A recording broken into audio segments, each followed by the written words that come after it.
तो पहला चैप्टर है 9th वालों तुम्हारा। अ, हमारे आसपास के पदार्थ, ये हमारे आसपास के पदार्थ, ठीक है, ध्यान सुनते रहना। लिखा तो मैंने दिया है तुम्हें, ठीक है। हमारे आसपास के पदार्थ, मैटर सराउंडिंग अस। पहली बात हम कर रहे हैं कि ये पदार्थ होता क्या है, ठीक है। सब कॉपियां बंद कर लो। कि पदार्थ होता क्या है, इसकी कंडीशन है जिसमें वजन हो, ठीक है, जिसमें द्रव्यमान हो, द्रव्यमान हो या वजन हो, और जो घेरता हो स्थान, उसे हम क्या नाम देंगे, पदार्थ। जिसमें वजन होता है, द्रव्यमान होता है, और जो स्थान को घेरता है, उसे हम क्या कहते हैं, पदार्थ कहते हैं, ठीक है। और पदार्थ छोटे छोटे कणों से मिलकर के बना होता है, छोटे छोटे कणों से मिलकर के बना होता है, ठीक। जैसे अगर मैं बात करूं, मैं बहुत बेसिक सा उदाहरण ले रहा हूं, बड़ा आसान सा। अगर मैं बात करूं चीनी की, ठीक है, तो आप ये थोड़ी कह सकते हैं कि एक दाने को आप चीनी थोड़ी कह सकते हैं। जब दाने सब सारे के सारे मिल जाएंगे, इकट्ठे हो जाएंगे, तभी तो चीनी का निर्माण होगा ना, ठीक है। तो छोटे छोटे कण जब मिल जाते हैं तब क्या बनता है, पदार्थ। तो आपने क्या देखा, पदार्थ क्या है, जिसमें वजन होगा और जो क्या घेरेगा, स्थान, वो हमारा पदार्थ कहलाएगा। अब जैसे इसमें वजन है, चौक में वजन है, और ये स्थान घेरेगी, मैं भी यहाँ पर रखूंगा तो कुछ तो जगह घेरेगी, नहीं घेरेगी, तो इसे हम क्या कहते हैं, पदार्थ। ये क्या होगा फिर, पदार्थ।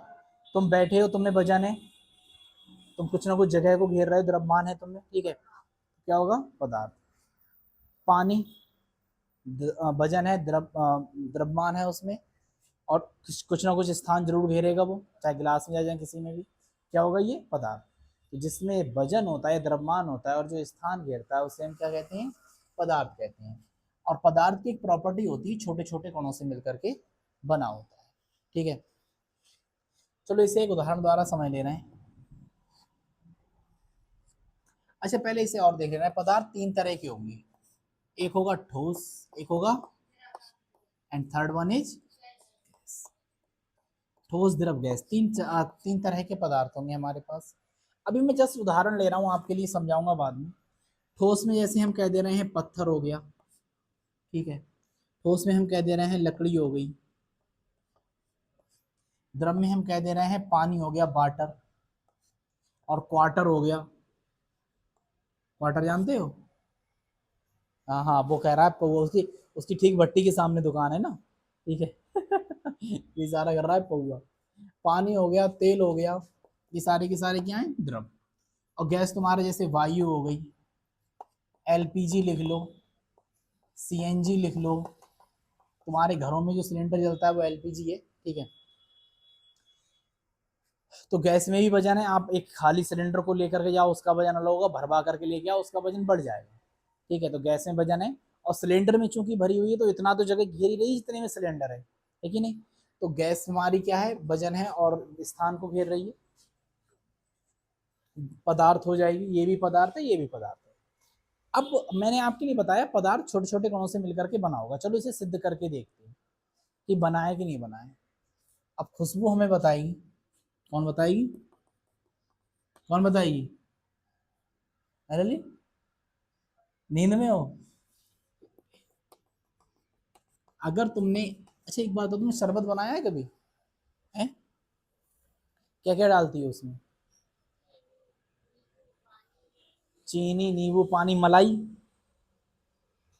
मलाई डालती हो शरबत में, नहीं, अच्छा लगता है, डाला करो। मतलब मैं ऐसा पीता नहीं हूँ कभी, लेकिन लोग बताते हैं, ठीक है। मेहमानों के लिए कतई मत डालना, अपने लिए पर्सनल यूज के लिए आप रख सकते हैं, ठीक। शरबत अगर बनाना है आपके लिए, मान लो आपने 1 लीटर या 2 लीटर पानी ले लिया, और उसमें आपने 250 ग्राम या आधा किलो रख लो चीनी डाल दी। अब ये इतना भरा हुआ है, अब आपने उसमें पानी भरा था, ठीक है। अब आप इसमें चीनी डालोगे आधी किलो, तो मुझे ये बताओ, खुशबू ऊपर चढ़ेगा, नीचे जाएगा, या यहीं तक रहेगा, ऊपर चला जाएगा, कन्फर्म है। चीनी को पूरी तरह से आज घोल के देखना, ठीक है, डालना और पूरी तरह से घोल के देखना, तब तक घोलते रहना तक कि पूरी तरह से ना घुल जाए। जब पानी लो तो निशान लगाना, और घोल के हटो तब निशान देखना कहाँ पर है। सेम रहेगा उतना ही, ठीक है, बढ़ता नहीं। हुआ क्या भाई, हमने इसमें आधी किलो चीनी डाल दी, फिर भी पानी ऊपर की ओर नहीं बढ़ा। कारण क्या है, आप जाकर के पूछ लेना, ठीक है। माइनर सा थोड़ा सा बहुत सी कम एरर आ जाए वो अलग बात है, लेकिन ये बढ़ता ऊपर नहीं है। हुआ क्या था कि भाई मैंने चीनी भी डाल दी, पानी तो ऑलरेडी था ही, फिर भी ये ऊपर नहीं चढ़ा। What is the reason behind this? The reason is there कि हमने जो चीनी की, ये तो पानी के कण है, जो मैं गोल गोल बना रहा हूँ, क्या कण है? पानी, ठीक है। अब आप कंचे खेले हो? कंचे, शाबाश।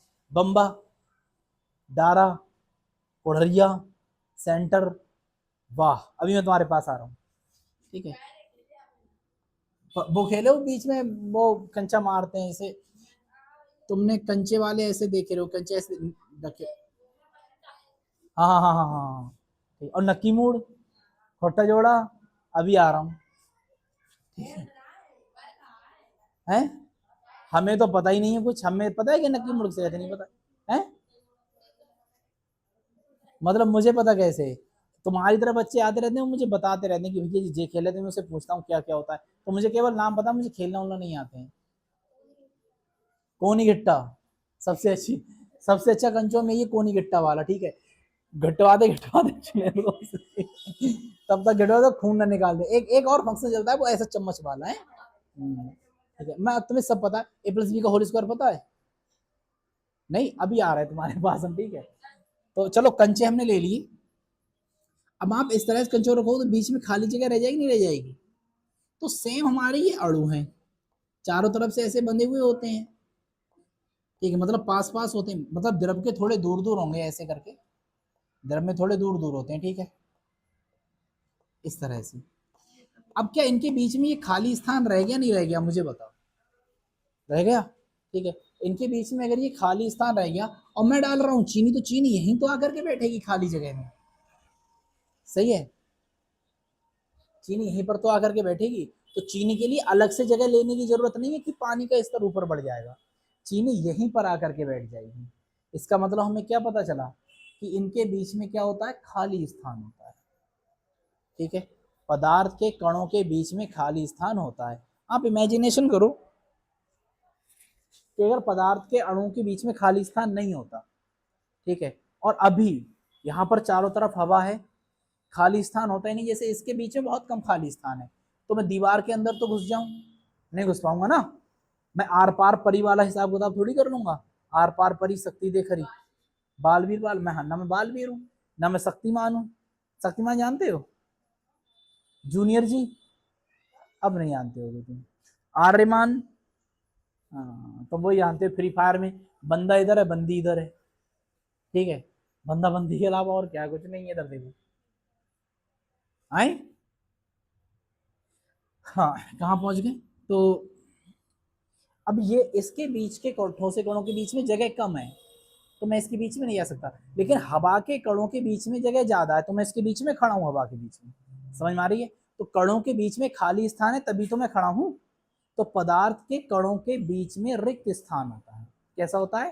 खाली स्थान। तो पहले मैंने आपके लिए प्रॉपर्टी क्या बताई पदार्थ की? पदार्थ इसमें द्रव्यमान होगा और स्थान घेरेगा, पदार्थ कहलाएगा। पहला खास बात मैंने बताई, पदार्थ छोटे छोटे कणों से मिलकर के बनता है। दूसरी मैंने बताई, पदार्थ के कणों के बीच में खाली स्थान होता है, जहां पर जाकर के दूसरे कण बैठ सकते हैं आराम से, ठीक है। तीसरा, बहुत जरूरी है, पदार्थ के कण हमेशा गति करते रहते हैं, ठीक है। पदार्थ के कण हमेशा, इतने बात समझ में आ गई ना ऊपर वाली? पदार्थ के कण हमेशा गति करते रहते हैं, किस प्रकार से? क्या अभी मैंने तुम्हें बोतल के ढक्कन को खुदा करके नहीं दिखाया था? दिखाया था, और मैंने बताया था बोतल के अंदर क्या है? हवा। अब कौन है ऐसा जो उस ढक्कन को ऊपर की ओर धकेल रहा है? कोई तो होगा, ठीक है। हवा उसके अंदर की है। अब वो ऊपर की ओर क्यों धकेल रही है? क्योंकि हवा के जो कण है पदार्थ के किसी के भी कण होंगे, वो कैसे रहेंगे? हमेशा गतिशील। अब वो गतिशील रहेंगे, चलते रहेंगे, कुछ एक ऐसे होंगे जिनकी ऊर्जा ज्यादा हो जाएगी, और ज्यादा ऊर्जा वाले कहाँ आएंगे? ऊपर। अरे भाई, जिसमें सबसे ज्यादा एनर्जी होगी, सबसे ज्यादा ताकतवर होगा, सबसे ऊंचे पद पर तो ही रहेगा, ठीक है। तो ऊपर आएंगे। अब ऊपर के बाद वो कहाँ निकलना चाहेंगे? बाहर। जोर करेंगे भाई ढक्कन से, तो ढक्कन क्या होगा? कूदने लगा। आ रही बात समझ में? इसलिए मैंने तुम्हें करके दिखाया था। तो पहला आप क्या सीखे, पदार्थ छोटे छोटे कणों से मिलकर के बना है। दूसरा आप सीखे पदार्थ के बीच में खाली स्थान होता है। तीसरा आप सीखे कि पदार्थ के कण लगातार गति करते रहते हैं। ठीक है, पदार्थ के कण लगातार गति करते रहते हैं। अगला आपका है पदार्थ के कण एक दूसरे को आकर्षित करते हैं।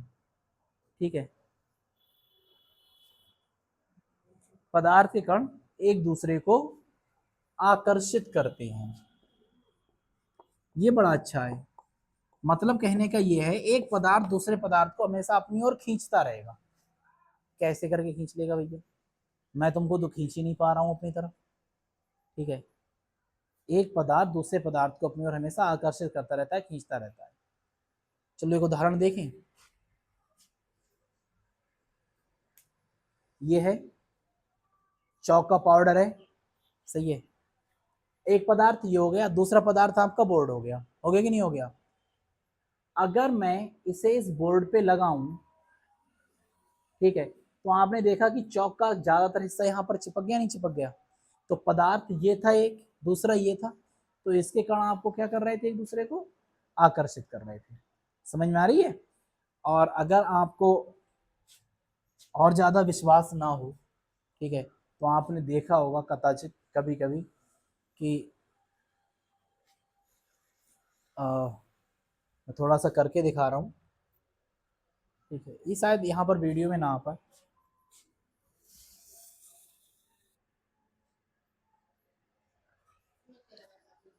रुक गया, ठीक। तो पदार्थ का कण तुम रोक के दिखा दो, आओ आओ आजा, रोक के दिखाओगे वहाँ नहीं नहीं रहने दो। ठीक है, इसके पीछे असल में वास्तव में डस्टर में चुंबक है, उसके पीछे आपका लगा हुआ है लोहा। ठीक है, तो चुंबक किसे आकर्षित कर रहा है, लोहे को।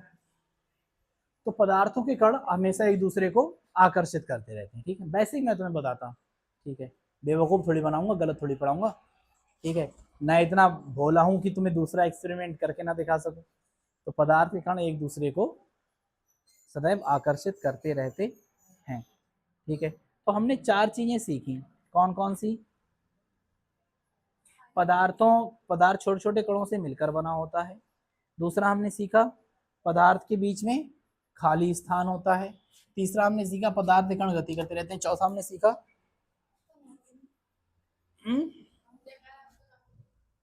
अरे यार कहाँ से पकड़ जाती। चौथा हमने क्या सीखा, बोलो, मैं तुमने बुलवा दिया। हाँ, पदार्थ कण एक दूसरे को आकर्षित करते रहते हैं। चार चीजें हमने सीखी। अब आ रहे हैं ठोस पर। ठोस क्या होते हैं, वे पदार्थ जिनके अणु बहुत पास पास होते हैं। ठीक है, इसे बाद में पढ़ाऊंगा, मैं सिखाऊंगा। ठीक है, समय हो चुका है तुम्हारा। Thank you, bye, take care, have a nice day. इस बार समझ में आ गया।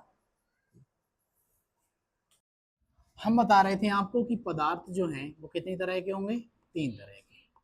एक होगा ठोस, एक होगा द्रव और एक होगा गैस। ठीक है, ये तीन तरह के पदार्थ होंगे। ठीक है, अब मैं सबसे पहले बात कर ले रहे हैं हम लोग ठोस की। ठोस क्या होते हैं, जिनका आकार और आयतन निश्चित हो। जिनका आकार और आयतन निश्चित होता है वो ठोस कहलाते हैं। इनके अणु बहुत पास पास होंगे। कैसे होंगे, बहुत पास पास। ठीक है, अणु का मतलब है छोटे छोटे कण जो पाए जाते हैं, वो कैसे होंगे, बहुत पास पास होंगे, सटे हुए एक दूसरे से। ये दृढ़ होते हैं, दृढ़ और मजबूत। दृढ़ को क्या कहते हैं, मजबूत। अगर आप इनके आकार को बदलने की कोशिश करोगे तो इनका आकार बदला नहीं जाएगा, टूट तो जाएगा लेकिन बदला नहीं जाएगा। समझ में आ रही बात। तो ऐसे पदार्थ जिनका आकार और आयतन निश्चित होता है, कैसा होता है, निश्चित होता है, इनके अणु बहुत पास पास होते हैं, ये दृढ़ और मजबूत होते हैं, ऐसे पदार्थों को हम क्या कहते हैं, ठोस कहते हैं। अब मैं उदाहरण ले रहा हूँ।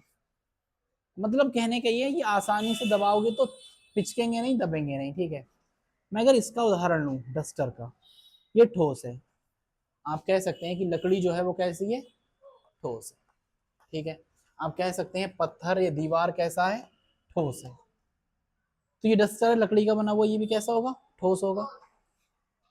अब मैंने क्या बताया आपके लिए, इनका आकार निश्चित होगा, मतलब ये कहीं पर भी बदलना नहीं चाहिए।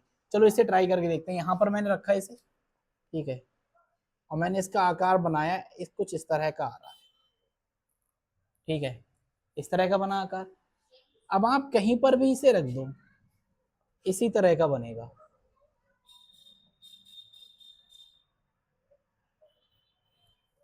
बन रहा है कि नहीं बन रहा है, ठीक है, बिल्कुल इसी तरह का बनता हो जाएगा, कहीं पर भी रख दो आप इसे। तो इसका आकार कैसा है, निश्चित है, मतलब आकार नहीं बदला जाएगा इसका, ठीक है, जैसा आकार है वैसा ही रहेगा। अब इसे छोड़ करके तुम किसी दूसरी चीज को रखना चाहो, मान लेते हैं आ, ये बोतल का ढक्कन भी ठोस है कि नहीं। अब मैंने जो पहला स्टेटमेंट था उसे प्रूव कर रहा हूं, आकार कैसा होगा, निश्चित। तो अगर तुम यहां पर इसे खींचोगे तो यहां पर भी कैसा बना, इसका आकार गोल बना। दूसरी जगह रखकर खींचोगे, दूसरी जगह भी क्या बनता होगा, गोल ही बनता होगा। आ रही है बात समझ में, ठीक है। तो जहां पर आप इसे रख करके खींचोगे कैसा बनेगा, गोल बनेगा। अगर मैं इसे दबाऊं तो क्या आसानी से दब जाएगा ये डस्टर, नहीं ना, ठीक है। पिचकाऊं तो क्या आसानी से पिचक जाएगा, नहीं। इसका मतलब ये कैसा है, ठोस है, कैसा है, ठोस, ठीक है। दबाऊं या पिचकाऊं तो ये आसानी से नहीं दबे पिचकेगा। लेकिन अगर मैं इसे तोड़ना चाहूं बहुत ताकत लगा करके, मेरे पास अभी तो इतनी ताकत नहीं, ठीक है, अगर मान लो हथौड़े वगैरह से पीट के तोड़ना चाहें तो क्या टूट जाएगा, हाँ, तो ये टूट तो सकता है, कैसा हो जाता है, टूट जाता है, ठीक। अब आप कैसे करके देखोगे, एक उदाहरण और ले लेना है। जैसे मान लो ये चौक है, ये भी ठोस है कि नहीं। अब मैं इसे यहां पर बनाऊंगा इसका आकार, तब भी ऐसा ही आएगा, दूसरी जगह बनाऊंगा तब भी ऐसा ही आएगा। तो ये जो चौक हमारी है ठोस है, क्या मैं इसमें ताकत लगा के तोड़ के दिखाऊं, टूट गई, ठीक है, ऐसा नहीं टूटी हुई थी, ये ऐसा है, ठीक है, टूट गई, सही है, दो टुकड़े हो गए इसके भी, एक छोटा वाला एक छोटा वाला, ये। तो ठोस को हम ताकत लगाएं जब बहुत ज्यादा, तो उसे भंगुर कर सकते हैं, तोड़ सकते हैं, ठीक है। लेकिन आकार कैसा होगा, निश्चित। आयतन भी निश्चित होगा। आयतन निश्चित का मतलब ये है जितनी जगह ये चौक यहां पर घेर रही है उतनी जगह यहां पर भी घेरेगी, सही। जितनी जगह डस्टर ने यहां पर घेरी थी उतनी जगह डस्टर यहां पर भी घेरेगा, समझ में आ रही है। तो आयतन भी कैसा होगा, निश्चित। निश्चित का मतलब बदलेगा नहीं, ठीक। अणु कैसे होंगे, पास पास। अणु कैसे होंगे, पास पास। अब वो भी दिखा रहा हूं। अणु का मतलब है छोटे छोटे टुकड़ों से मिलकर के बनेगा। तो ये ठोस है, क्या छोटे छोटे टुकड़ों से मिलकर के बना होगा, ठीक है। ये तो मतलब महंगी वाली चौक है, वो अभी टूटने में ताकत लगेगी यार, थोड़ी सस्ती वाली उठा ले रहा हूँ। तो ये अणुओं से मिलकर बना होगा। अणु कैसे हैं, इसके पास पास है कि नहीं, टूट नहीं रही यार, ये महंगी वाली लेके आए थे क्या है? दूसरी वाली ले ले रहा हूँ मैं, ठीक है, ढूंढना पड़ेगी, एक मिनट रुक जाओ।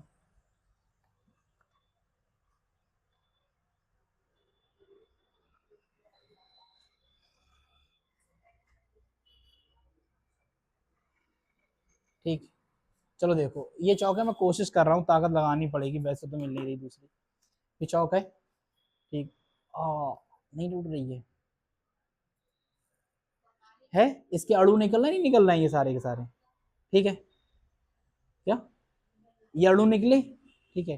तो इसके अणु बहुत पास पास थे तभी इतने निकल आए ये एक साथ, ठीक है। तो अब मैंने आपके लिए क्या क्या बता दिया। ठोस क्या होता है, ठोस एक ऐसा पदार्थ होता है जिसका आकार निश्चित होगा, आयतन निश्चित होगा, जिसके अणु पास पास होंगे, ये दृढ़ और मजबूत होगा, ठीक है। और ये जब हम बहुत ज्यादा ताकत लगाएंगे तो ये टूट जाएगा।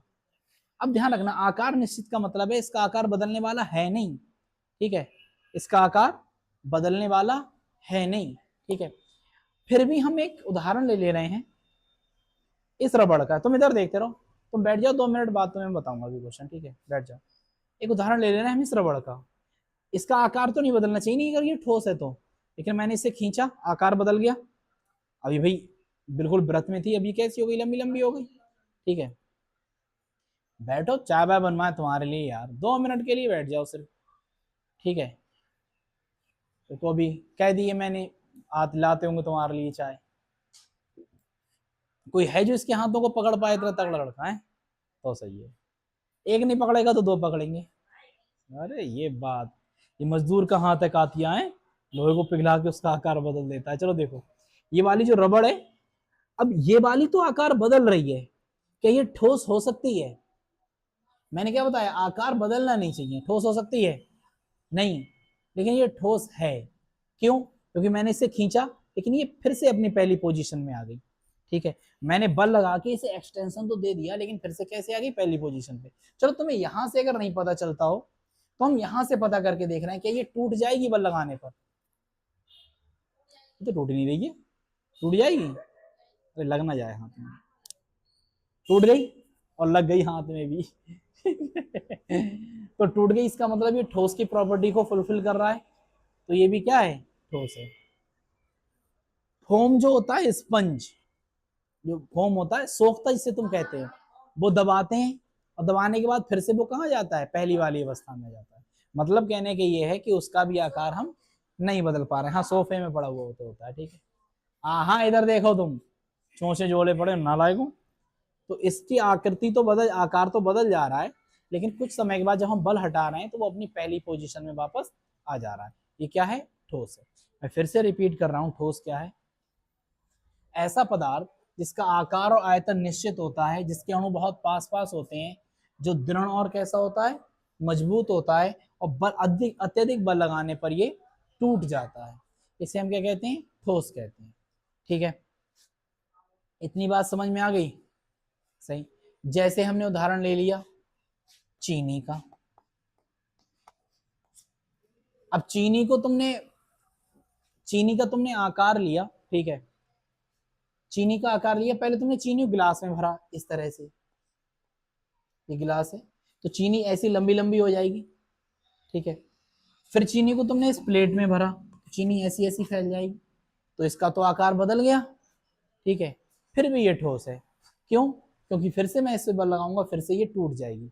अगर मैं हथौड़े वगैरह से पीटूंगा, टूट जाएगी, ठीक है। अगर आप इसको भी अलग करके देखो, तो चीनी का एक दाना ले लो, ठीक है, तो जैसा आकार उसका यहाँ पर होगा, वैसा ही आकार उसका यहाँ पर भी होगा।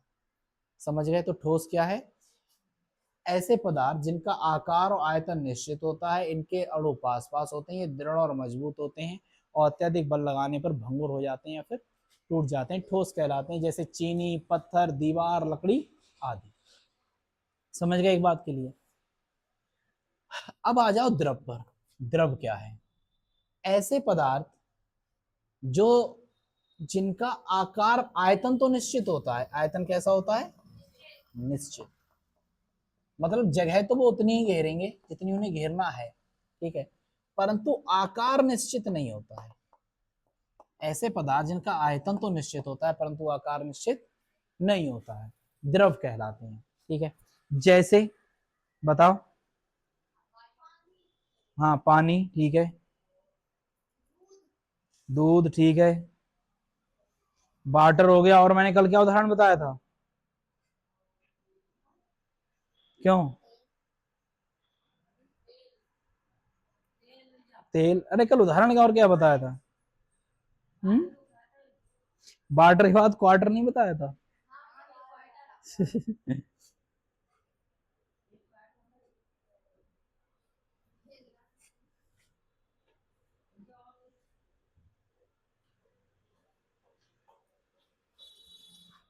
ठीक है, तो जिनका आयतन तो निश्चित होता है परंतु आकार निश्चित नहीं होता है, वहां पे समझ लो।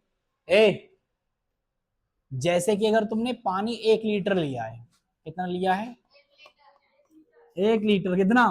ठीक है, ऐसा लगाने के लिए नहीं कह रहा हूँ। कितना हो गया? 1 लीटर अगर तुमने पानी लिया है, तो वही पानी अगर तुम गिलास में भरोगे तो कितने लीटर रहेगा? 1 लीटर ही तो रहेगा। अब वही तुम प्लेट में भरोगे तो कितना रहेगा? 1 ही लीटर रहेगा। सही है। और वही तुमने अगर एक टेस्ट ट्यूब में, बिल्कुल एक पतली नली में भर दिया, तब भी कितना रहेगा? पूरा पानी भरना है, ठीक है, 1 लीटर ही रहेगा। लेकिन हुआ क्या है?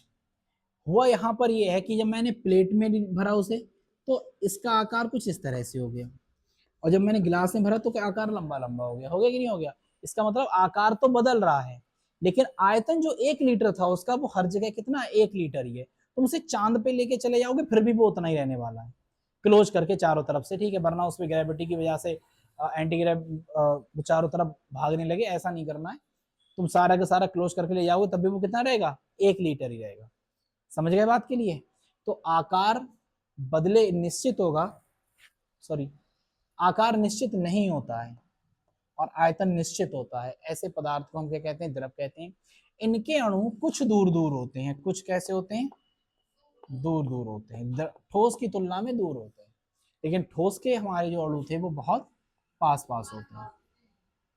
जैसे मैंने इसका उदाहरण क्या बताया था, वाटर, क्वार्टर, तेल, पौआ, मतलब ये ऐसी बातें मुझे करनी चाहिए वीडियो में, ठीक है। तो ये सारे के सारे क्या है, आपका पेट्रोल हो गया, डीजल हो गया, सरसों का तेल हो गया, ये सारे के सारे हमारे क्या है, द्रव है। अगला है गैस। गैस क्या है, वायु, ठीक है, एलपीजी, सीएनजी, ठीक है। और जो पेट खराब होता है वो गैस, पेट खराब होता है वो भी गैस है, ठीक है। तो गैस क्या है, ये लेके नहीं आना है कि पेट खराब हो जाए तो गैस बनती है, ठीक है। लेके क्या आना है, जिसका ना तो आयतन निश्चित हो, ठीक है। तुम 1 लीटर गैस तुमने मान लो इसमें भर ली गिलास में और वो निकल के चल दी, कोई दिक्कत नहीं है, ठीक है। और आकार भी, आकार तो निश्चित होगा ही नहीं, ठीक है। और अणु कहाँ होंगे, बहुत दूर दूर होते हैं, जिसके अणु बहुत दूर दूर होते हैं, ठीक है। अब यहाँ पर चारों तरफ हवा है, वायु है, मैं खड़ा हूँ, अणु दूर दूर है तभी तो खड़ा हूं मैं। अरे भाई ठोस के अणु पास पास इस दीवार में तो मैं घुस जाऊं, शक्तिमान थोड़ी हूं, ना आर पार परी हूं, ना बालवीर हूं मैं, ठीक है। बस जिसका आयतन तो अनिश्चित होगा, आकार भी निश्चित नहीं होगा, और इसके अणु बहुत दूर दूर होते हैं, क्या कहलाता है, गैस कहलाता है। अब चाहे गैस हो चाहे द्रव हो, इसके अणु चारों तरफ विस्तरणशील रहते हैं, मतलब घूमते रहते हैं, ठीक है। अब ये ऑस्मोसिस वगैरह या परासरण वगैरह तो मैं बताऊंगा, मैं तब पढ़ाऊंगा, ठीक। और इतना ही है, तो इसे कल कंटिन्यू करते हैं, ठीक है। अगला हम टॉपिक इसमें सिखाएंगे आपके लिए संपीड़न।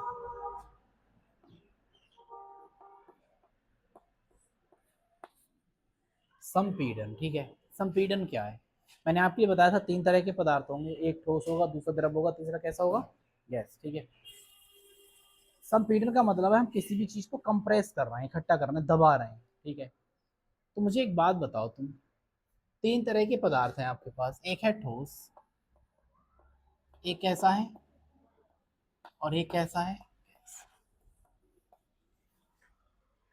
अगर मैं गैस को दबाऊं, संपीड़ित करूं, तो क्या ये संभव है कि गैस इकट्ठी होकर के छोटी सी जगह में आ जाए, नहीं। द्रव को अगर दबाऊं तो क्या संभव है वो दब करके छोटी सी जगह में आ जाए, ठोस को अगर दबाऊं तो क्या संभव है वो दब करके छोटी सी जगह में आ जाए। अब मेरी बात ध्यान सुनो, मैंने बताया था आपके पास फोम जो है, स्पंज, मतलब इसे आप सोखता कहते हो, ठीक है। उसे आप दबाते हो तो दब के छोटा नहीं हो जाता है वो। अब आप तो कह रहे थे कि नहीं होगा, ठीक है।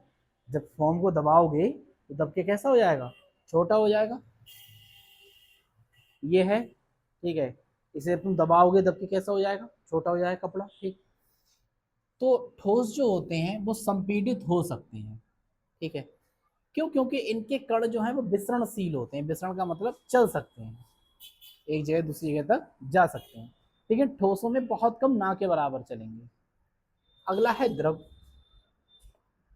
द्रव को संपीड़ित करते हैं, ठीक है। अगर द्रव को मैं इकट्ठा करूं, कंप्रेस करूं, तो उसे छोटी सी जगह में लाया जा सकता है, ठीक है। आप अगर प्रेशर बढ़ाते जाओ, प्रेशर बढ़ाते जाओ, तो प्रेशर बढ़ाने से द्रव जो है वो छोटा हो जाएगा, मतलब कैसा हो जाएगा, संपीड़ित हो जाएगा, क्योंकि इसके भी कण विसरणशील होते हैं, मतलब इधर उधर घूमते रहते हैं। अब रही बात गैस की, क्या गैस को इकट्ठा किया जा सकता है, जी हाँ। गैस आपके घर में एलपीजी आती है, ठीक है। आप उसे सिलेंडर में कभी हिला करके देखना, तो ऐसा लगेगा उसके अंदर पानी जैसा है, ऐसा है, क्यों, क्योंकि उसमें जो गैस थी उसे हमने क्या किया, कंप्रेस करके भरा हुआ है, दबा दबा करके ठूस ठूस के भरा हुआ है, ठीक है। इस वजह से गैस जो है हमारी वो कंप्रेस होकर के, संपीड़ित होकर के छोटी सी जगह में आ गई है। लेकिन इस गैस की कहानी तो मैंने तुम्हें बता दी, कि संपीड़ित होकर के छोटी सी जगह में आ गई, ठीक है। अगर आप एक उदाहरण देखें तो आप एक काम करना, सिरिंज लेना, एक सिरिंज जानते हो, ठीक है, सुई, हाँ वो लगाना भाई डॉक्टर साहब, उसमें से आप उस निडल को बाहर निकाल देना, जो होती है उसकी सुई, उसे बाहर निकाल देना। अब वो केवल पीछे की एक प्लास्टिक का बचेगा, सब बचेगा नहीं बचेगा, कुछ इस तरह का,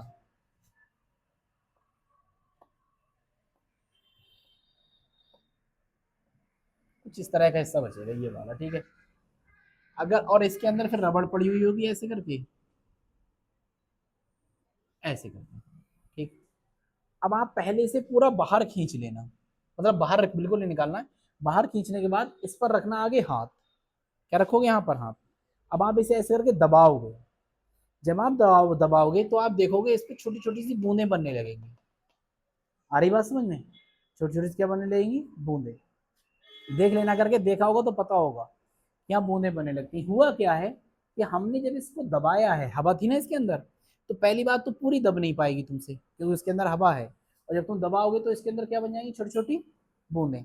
हमने क्या देखा कि जब हमने हवा को दबाया, दबाने के बाद वो बूंदों के रूप में कहाँ पर इकट्ठी होने लगी, उसकी जलवाष्प साइड में इकट्ठी होने लगी, नहीं होने लगी, ठीक है, कोई दिक्कत तो नहीं है। तो हम क्या कर सकते हैं, इससे हमें पता चला कि ठोस, द्रव और गैस तीनों संपीड़ित हो सकते हैं, मतलब विसरणशील उनके पदार्थ हैं। विसरण का मतलब समझ लो, ठीक है,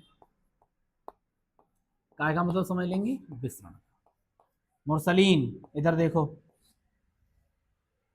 विसरण का मतलब है फैलना, ठीक है। और कैसे करके फैलना, कि कण एक जगह से दूसरी जगह तक जाएंगे। इसे मान लीजिए मैंने यहाँ पर धूपबत्ती या अगरबत्ती को सुलगाया, लगाया, ठीक है, तो उसकी खुशबू दूसरी जगह अपने आप पहुंच जाएगी, ठीक है। अब यहाँ पर क्या होगा कि धूप बत्ती से जो खुशबू के कण निकल रहे हैं, ठीक है, वो कण वायु में मिल गए, और वायु में मिलने के बाद वो दूसरी जगह पर पहुंच गए, ठीक है। तो यहाँ से जो उसकी खुशबू गई वो विसरित, इसे, इस प्रक्रिया को हम विसरण कहते हैं। अधिक सांद्रता से कहाँ जाए, जब कम सांद्रता की ओर जाए तो इसे क्या नाम देंगे, हम विसरण नाम देंगे, ठीक है। तो एक जगह से दूसरी जगह पे कण पहुंच जाते हैं। ऐसे ही तुम्हारे घर में खाना बन रहा है, तुम दूसरे रूम में बैठे हुए हो, तब भी तो खुशबू आ जाती वहां पर, क्यों आई, क्योंकि उसके कण जो उड़े वो कहाँ में मिल गए, वायु में, और वायु में मिलने के बाद वो कण कहाँ तक पहुंच गए, हमारे नाक, नाक तक पहुंच गए, ठीक है। जिसके कारण हमें उसकी खुशबू आने लगी, तो इसे हम कहते हैं विसरणशील होना। अब बताओगे गैस विसरणशील है, हाँ, पेट खराब होता है अगर, तो एक जगह से कहाँ चली जाती, सबकी नाकों तक पहुंच जाती है, गालियां मिलना शुरू हो जाती है, ये मन लिख के आना। तो अगर गैस है, तो अगर ये लीक कर रही है या कैसे भी हो रहा है, ठीक है, तो इसके कण एक जगह से कहाँ पहुंच जाएंगे, दूसरी जगह तक पहुंच जाएंगे। द्रव, ठोस, मतलब कहने की यह है कि एक स्थान से दूसरे स्थान तक अधिक सांद्रता से कम सांद्रता की पहुंचने की घटना क्या कहलाती है, हमारी विसरण कहलाती है, ठीक है। अब क्या हम ये देखें, क्या ठोस हमारा द्रव में बदल सकता है, द्रव क्या गैस में, गैस द्रव में, द्रव ठोस में, ये क्या अपनी अवस्था को बदल सकता है, ठीक है। तो अगला पॉइंट है हमारा कि क्या पदार्थ अपनी अवस्था को बदल सकता है, ठीक है। आदित्य कह रहा है हाँ, कैसे करके, कैसे करके ला, कैसे करके, हाँ एग्जैक्टली एग्जैक्टली, सही सही सही, ठीक है। अगर मैं बर्फ लूं तो बर्फ कैसा होगा, ठोस होगा कि नहीं होगा, बर्फ कैसा होगा, ठोस। अगर इसे बाहर कहीं से तापमान मिल जाए, थोड़ा सा, थोड़ा सा टेम्परेचर इसे अगर मिल जाए, तो बर्फ काय में बदल जाएगा, पानी। और पानी को हम क्या कहते हैं, द्रव। तो हमने क्या देखा, पदार्थ ठोस से काय में बदल गया, द्रव, द्रव में, ठोस से काय में बदल गया, द्रव में। इसका मतलब तो ये हुआ कि द्रव अपनी अवस्था, पदार्थ अपनी अवस्था को बदल सकता है, ठीक है। अगर मैं इसे देखूं, पानी जो था हमारा, अगर मैं इसे और ज्यादा गर्म करूं, बहुत ज्यादा, मतलब 100 डिग्री सेल्सियस तकरीबन गर्म कर दूं, ठीक है, तो इसकी भाप बन जाएगी, नहीं बन जाएगी, बताओ। पानी भाप बन के ऊपर उड़ने लगेगा, जब उबलने लगेगा, खौलने लगेगा, जब भाप बन के ऊपर उड़ेगा, ठीक है। और ये भाप क्या है, गैस। तो हमने क्या सीखा कि ठोस को कायम बदल दिया हमने द्रव में, और द्रव को कायम बदल दिया गैस में। क्या ऐसा संभव है मैं इस भाप को फिर से पानी बना दूं, कैसे, जब वो, एग्जैक्टली, ठीक है। समंदर होता है, समुद्र में जब धूप पड़ती है, लगातार गर्मी पड़ती है, तो उसकी गर्मी से पानी भाप बन के कहाँ पहुंच जाता है, ऊपर। और भाप बनने के बाद पानी जब ऊपर पहुंचेगा तो वो काय में बदल जाएगा कुछ देर के बाद, द्रव में, पानी में, ठीक है। चलो वो तो वहां की बात हो गई। आपने अपने घर पे खाना बनता हुआ तो देखा होगा ना, ठीक है। खाना बनता है तो उस भगोने के पतीली के ऊपर आप प्लेट रखते हो, जब उसमें से भाप बन के नीचे उड़ती है, रली दीक्षा, चावल पका लेती हो? नहीं, तो पकाने नहीं आता है खाना? अच्छा, लड़के कोई बना लेते हैं खाना? बना लेते हो तुम? सही है। हमारे लड़के खाना बना लेते हैं, काफी अच्छे। तुम चावल केवल बना लेते हो? हैं? आलू चावल ये बना लेते हो? सही है बेटा, शादी के बाद तुम्हारी जिंदगी बड़ी अच्छी कटने वाली है। हाँ शादी, हाँ तभी सीख रहे हो, बहुत अच्छी। शादी के बाद तुम्हारी जिंदगी बड़ी अच्छी होने वाली है। तुमसे बीवी कहेगी कि ऐसा है, तब तक मैं सो रही हूँ, तब तक तुम खाना बना दिया करना, ठीक है। तुम्हारी पिटाई नहीं होने वाली है, तुम्हारी शादी आसानी से हो जाएगी, मैं तो रही गया, ठीक है। ठीक, सब लड़के सब सीख लें, वरना पिटाई लगती है शादी के बाद में, ध्यान रखना। तुम तो कोई टेंशन ही नहीं है तुम्हें, हमें चावल बनाना नहीं आते, खाओ तो खाओ। रोटी बना लेती हो? अच्छा, रोटी लड़के नहीं बना पाते हैं? तीन कोने निकलेंगे? तो तीन कोनों से क्या मतलब है, रोटी गोल ही क्यों होती है ये बताओ। रोटी को हम गोल ही क्यों बनाते हैं, जबकि तीन कोने वाली भी तो खा सकते हैं। अच्छा, अपनी अपनी मम्मी से पूछना, अम्मी से, ठीक है, कि रोटी गोल ही क्यों बनती है, what is the reason behind that, क्या कारण है। सही है, ठीक। अब वो बात अलग है कि मम्मी के हाथ में से आप जूते चप्पल सब अलग लेके रख लेना, वरना उनका मूड खराब हो, आप पूछो रोटी गोल क्यों बनती है, ठीक है। तो बात तो बाद में कहेंगी, पहले सनसनाती हुई चप्पल आ जाएगी, ठीक है। और मम्मियों का बड़ा अजीब हिसाब किताब है, पहले एक बार तुम्हें तुम्हारी गलती पे मारेंगी, ठीक है, फिर उनकी चूड़ी टूट जाएगी, फिर अगला राउंड मारेंगी। मारते नहीं मारते कि चूड़ी क्यों टूट गई, और चूड़ी टूटने के बाद फिर तुम रोगे, फिर मारेंगी, तुम्हें रो क्यों रहा है, ठीक है, कि चुप जा। फिर तुम चुप जाओगे, फिर तुम खाना नहीं खाओगे, फिर तुम्हें मारेंगी, फिर चूड़ी टूट जाएगी, फिर मारेंगी, सही है, फिर खाना खिलाएंगी, फिर सुलाएंगी। मम्मियाँ बड़ा अलग होती हैं, ठीक है। हैं? मेरे साथ क्या, सबके साथ ऐसा होता है, ठीक है। सभी इसी दौर से गुजरे हैं। हाँ चलो, भाप बना रहे थे हम, ठीक है। अब गैस को हमें द्रव में बदलना है, तो क्या करेंगे, जो पतीली है, भगोना है, चावल बन रहे हैं, जो सीख ले बनाना दीक्षा, ठीक है। जो चावल बन रहे हैं उसे हम नीचे से हीट अप देंगे, गर्म करेंगे, तो पानी भाप बन के ऊपर उड़ेगा। आप देखोगे कुछ देर के बाद उस प्लेट पर जो ढक्कन रखा हुआ है, उस पर जो भाप लगातार टकराती रहेगी, तो वो पानी में बदल जाएगी। क्या मैं सही कह रहा हूँ? पानी की बूंदें दिखाई देती हैं दीक्षा, दे नहीं देती हैं, ठीक है। तो यह प्रक्रिया संघनन कहलाती है। गैस हमारी क्या बदल गई, द्रव में। इस प्रक्रिया को हम संघनन कहते हैं। क्या द्रव को फिर से ठोस में बदला जा सकता है? हैं? हाँ, द्रव मतलब पानी को कायम रखते हैं हम, फ्रीज में ठोस कर, मतलब ठंडा कर दें इसे, ठीक है। कहाँ तक, लगभग लगभग 0 डिग्री सेल्सियस तक। तो ये कैसा बन जाएगा, ठोस, बर्फ बन जाएगा, ठीक है। आ रही बात समझ में? तो इसमें तो हमारे लिए दिख रहा है कि प्रकृति का जादू है, या फिर साइंस का जादू है, ठीक है, कि चीजें एक रूप से दूसरे रूप में परिवर्तित हो रही हैं। तो पदार्थ अपनी अवस्था को परिवर्तित कर सकता है, ठीक है। अब मैं आपके लिए प्रक्रिया बता दे रहा हूं। जब किसी ठोस को, यहां पर आप द्रव लिख लो, यहां पर आप लिख लो गैस, ठीक है।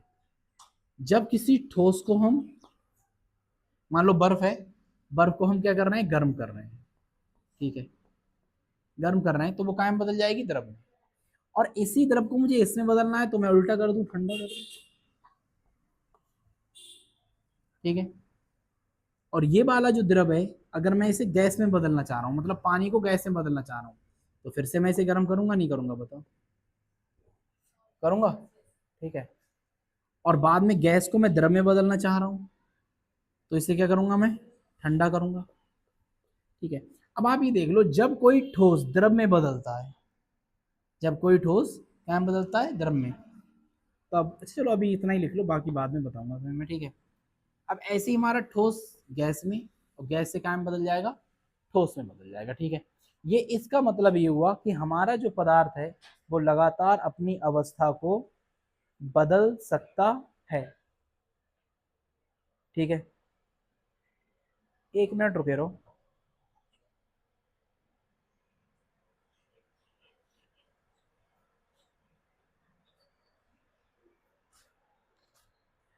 तो मैं इसे थोड़ा सा HD में कर दूं, बड़ा कर दूं।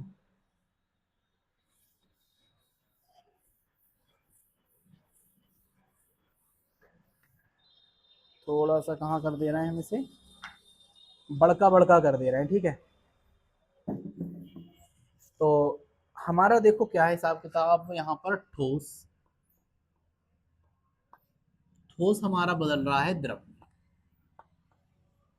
ठीक है, ऐसी प्रक्रिया जिसमें ठोस द्रव में परिवर्तित होता है संगलन कहलाती है। क्या कहलाती है, संगलन कहलाती है। ठीक है, ऐसी प्रक्रिया जिसमें ठोस द्रव में परिवर्तित होता है संगलन कहलाती है। ठीक है, अब मैं इसका उल्टा कर दूं, द्रव से काय में जा रहा है, ठोस में, तो द्रव को ठोस में मतलब पानी को आपके लिए बर्फ बनाना है, तो आप जमाओगे तो ही, तो इस प्रक्रिया को क्या कहेंगे, जमना। तो जब कोई ठोस किसी द्रव में परिवर्तित होता है तब हम इसे संगलन कहते हैं, और जब कोई द्रव किसी ठोस में बदलता है तो इसे हम जमना कहते हैं। इस प्रक्रिया को कहते हैं जमना। अनुराग के भैया नाम क्या है तुम्हारा, तो नीरज इधर देखते रहो यार, तुम उधर क्या देख रहे हो हैं, पीछे क्या देख रहे हो, कोई है मिलने वाला क्या है, मिलने वाली कोई नहीं है, तो हमारी तरह हो। अगला, गैस। अगर द्रव हमारा गैस में बदल रहा है, द्रव का मतलब पानी क्या में बदल रहा है, भाप में, क्या में बदल रहा है, पानी भाप में, तो पानी के भाप में बदलने की प्रक्रिया कहलाती है वाष्पीकरण, पढ़ा रखा है मैंने। और गैस काय में बदल रही है, अगर द्रव में, तो गैस अगर द्रव में बदल रही है मतलब भाप हमारी पानी में बदल रही, तो क्रिया कहलाएगी संघनन। ठीक है, अब अगर मैं ठोस को सीधा गैस में बदल दूं, ठीक है, मतलब गर्म किया और सीधा गैस में बदल गया, तो ये प्रक्रिया कहलाएगी हमारी ऊर्ध्वपातन। क्या कहलाएगी, ऊर्ध्वपातन। ठीक है, और अगर गैस को मैं सीधा ठोस में बदल रहा हूं तो इसे कहेंगे हम निक्षेपण। क्या कहेंगे, निक्षेपण। सही है, अब आपके लिए मैंने 6 चीजें बताई हैं। अगर आपकी डेफिनेशन आ जाए संगलन, तो जब कोई ठोस किसी द्रव में बदलता है तब ये प्रक्रिया संगलन कहलाती है। अगर आ जाए जमना, जब कोई द्रव जमकर ठोस में, जब कोई द्रव ठोस में बदलता है तो ये प्रक्रिया जमना कहलाती है। अगला है द्रव से हमारा गैस में बदलना, जब कोई द्रव गैस में परिवर्तित होता है तो ये प्रक्रिया बाष्पीकरण कहलाती है। उल्टा अगर इसका आ जाए, जब कोई गैस द्रव में परिवर्तित होती है तो संघनन कहलाती है। जब हमारी गैस ठोस में बदलती है तो इसे निक्षेपण कहते हैं, और जब ठोस हमारा गैस में बदलता है तो ये ऊर्ध्वपातन कहलाता है। ठीक है, इसे बना लो, नोट डाउन।